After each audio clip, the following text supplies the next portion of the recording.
மழை பெய்து கொண்டிருந்த இரவு. கடிகாரம் 12:07. சென்னைக்கு வெளியே இருக்கும் ஒரு பழைய கிராம வீடு. அந்த வீடு 10 ஆண்டுகளாக பூட்டப்பட்டு கிடந்தது. யாரும் அங்கு தங்க மாட்டார்கள். காரணம், அந்த வீட்டில் இரவில் நடக்கும் சத்தம்.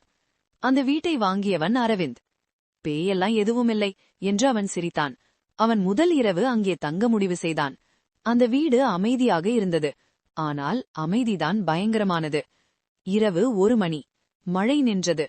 திடீரென டக் டக் டக். மேல் மாடியில் யாரோ நடந்தது போல சத்தம். அரவிந்தின் இதயம் வேகமாக துடித்தது. எலியாயிருக்கும் என்று அவன் மனதை சமாதானப்படுத்திக் கொண்டான். ஆனால் அந்த சத்தம் மெதுவாக அவன் அறைக்கு பக்கம் வந்தது. டக் டக் டக். அவன் கதவை திறந்தான். மேலே யாருமில்லை.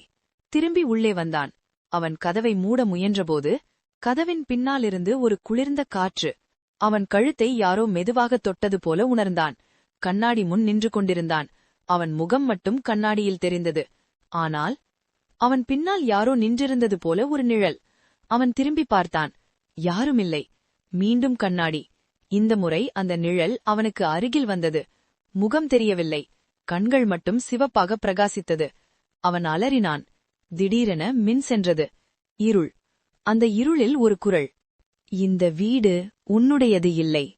அவன் கைபேசியை எடுத்து டார்ச் ஆன் செய்தான். ஒளி சுவரில் விழுந்தது. அங்கு பழைய புகைப்படம் ஒன்று. அதில் அந்த வீட்டின் முன்னாள் உரிமையாளர். ஆனால் அந்த புகைப்படத்தில் நின்றிருந்த மனிதன் அரவிந்த் போலவே இருந்தான். அதே முகம், அதே கண்கள்.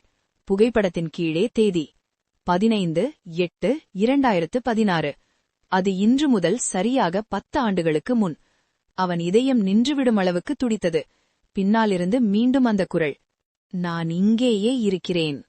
டார்ச் ஒளி மெதுவாக தரையில் விழுந்தது. அவன் நிழல் அவன் உடலுடன் நகரவில்லை. அந்த நிழல் தனியாக சுவரில் ஏறிக்கொண்டிருந்தது.